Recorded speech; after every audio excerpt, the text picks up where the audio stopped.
hope for the best. Yes! There she is.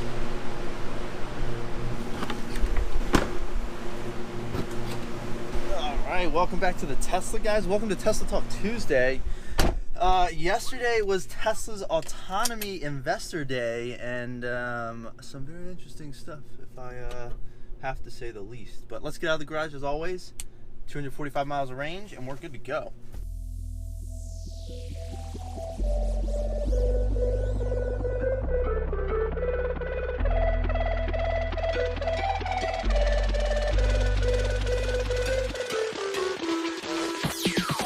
Oh, come on.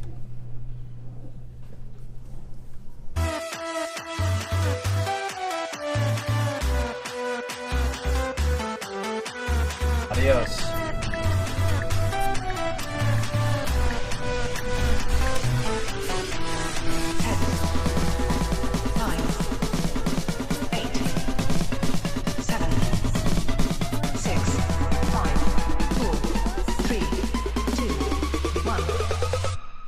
Apollo 69.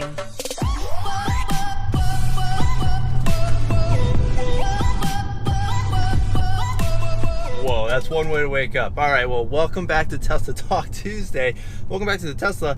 Today we're definitely going to cover a little bit of the Autonomy Day. Obviously not going to get into too much detail because if any of you guys actually watched some of that stuff, way over my head, but very cool nonetheless. And well, he did introduce, and by he I mean Elon Musk, did introduce RoboTaxi. So let's just start off with that. That's expected to come out sometime next year, pending regulatory approval. Very cool. Unfortunately, I cannot participate because I do not have full self-driving hardware, but whatever. So for the RoboTaxi, Musk put up some numbers, and well, okay, good. I thought this was a cop, but it's just like a metro maintenance person. Phew. Musk threw out some numbers. So he is estimating that people can make roughly $30,000 a year if they put their car in the RoboTaxi fleet that Tesla will offer, assuming pending regulatory approval. Musk is making a couple of assumptions pending this regulatory approval. You see, if you put your car and allow it to be part of this like RoboTaxi fleet, what's going to happen is he's assuming that your car is going to be driving roughly 16 miles an hour for 16 hours a day. So mainly like city driving, that kind of stuff. And based on these assumptions, you're going to be making roughly 65 cents gross profit per mile driven, and roughly 50% of the miles are actually going to be profitable miles. So half of them are going to be getting to and from picking and dropping up people, picking up and dropping off people. So if you take all of those assumptions into consideration, that would be 16 miles per hour times 16 hours a day. That's the total mileage per day you're doing. Multiply that by 365. Then you want to multiply that by 50 cents, assuming that 50% of the miles are just like getting to and from, picking up people and dropping them off. So only 50% are actually profitable. We got a quick GTR right over there. Not too shabby. What was I at? Oh yeah, multiply by 50%, and then multiply that by 65 cents in order to see. That's how you get to the roughly $30,000 per year. But that also equates to roughly 90,000 miles per year. But either way, if you look at it from a business perspective, if you get, the standard range plus car for, right around $40,000, you're basically paying off that car in a year and a third, which the economics are pretty interesting. If you were to run a fleet of autonomous taxis, essentially, I don't know how insurance is going to work. I don't know how liabilities are going to be handled pending. That's going to be part of the regulatory approval and whatnot. So I'll be curious to see how all of that works out, because that's obviously going to factor into the costs. I don't know if the 65 cents is taking into account some of those assumptions, or if it's just strictly that's how much money you would essentially be paid per mile if you put your car into the robo fleet. So lots of questions. I have lots of questions. Lots of questions revolving around the money and how to make money off of this RoboTaxi service. Either way, it is very interesting, and it is kind of neat to think that you could theoretically completely pay off your car in 2 years. However, it will have around 180,000 miles if that's the case, because, well, based on those assumptions, you're only making 30 grand a year, but you're putting 90,000 miles on your car, which is a lot. But for these cars, the idea is they're supposed to, so I think he also said an estimated life of 11 years, and that's how he got a net present value of $200,000 per car. So basically you're buying these Model 3s, you know, some of the slightly cheaper but longer range batteries still for, you know, somewhere in the 40s. And Elon Musk is saying they're appreciating assets because they make money and the net present value is $200,000, but I still don't think I'm fully turn right onto M Street Northwest. Thank you. I still don't know if I'm fully getting the appreciating value, because yes, there's still value to the car, so they might hold their value better, but I don't think they're appreciating assets, because you could buy a brand new Tesla Model 3 at any given time and put it in the fleet. So why would you go out and buy a used one for more money than it's worth? It doesn't really make too much sense to me. So just like logically thinking through it, it seems like they're not appreciating assets, but it's definitely going to help them hold their value. Last night, the big things were talking about their full self-driving computer, the chips that they've made, the hardware, the software, all of that stuff. And Elon Musk made a very bold statement. He said that we have made objectively the best chip in the world, which is pretty crazy. And when you look at the stats, I mean, it makes sense.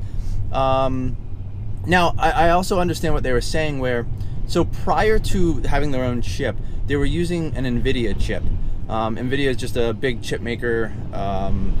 If you want to look them up. But either way, they were using an NVIDIA chip, and they were basically saying that they could process 21 times more frames per second than the NVIDIA chip could. And part of this is that this is a very specific, purpose-built, custom-built chip to go exactly with more custom, specific built hardware. And Elon Musk kept reiterating that they were aiming to build the best chip for full self-driving capabilities. That's exactly what they were going for.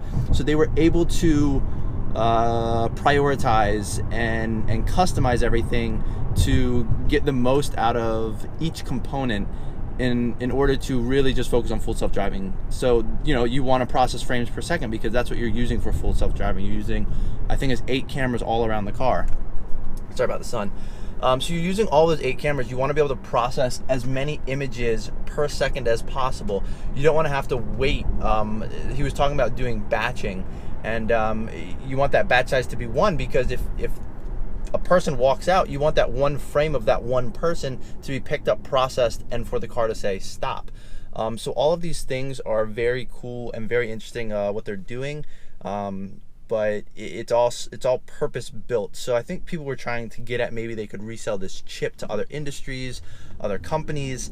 I don't know if that will be possible. Maybe for other full self-driving cars.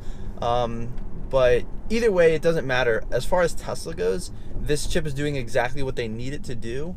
And 21x performance above whatever that NVIDIA chip was getting them is definitely very crazy and very interesting stats, while at the same time saving on costs by producing their own chip in-house. I think they said it was like 20% cost savings. So that cost savings is essentially paying for the R&D that goes into all of this stuff. Very neat and very cool to see this stuff. So yeah, I mean, I'm just excited in the next year to see this like RoboTaxi fleet, and then maybe I'll have to buy like 5 Tesla Model 3s and then add them all to the fleet and just, you know, be making residual income off of these Model 3s. I don't know. Either way, it's very interesting. Uber or Lyft could technically buy up a bunch of Model 3s, put them in their fleets, and no longer have to pay people, and then they would be very profitable.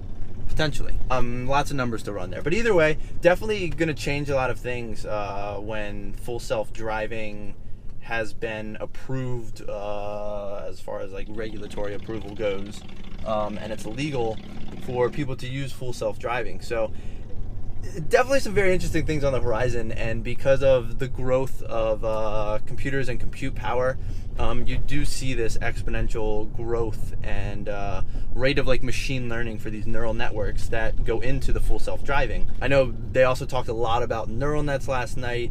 Basically, you feed data through like a training set, you tell it what its expected outcome should be, and then the computer learns through repetition of like, okay, based on this data set, it should do this. Based on this data set, it should do this. And it'll find certain similarities between the different data sets, blah, blah, blah. I'm not going to bore you guys too much because I don't know how many people are actually interested in neural nets, but they are quite fascinating, and the technology is pretty sweet.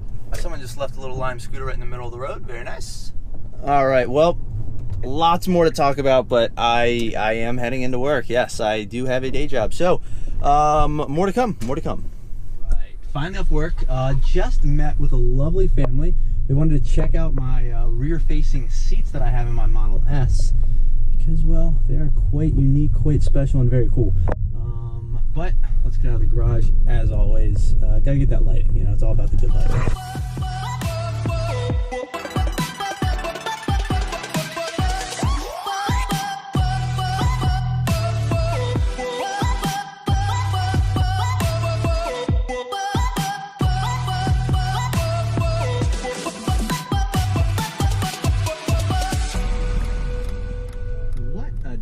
What a day. It's gorgeous out here. It's like low 80s, sunny.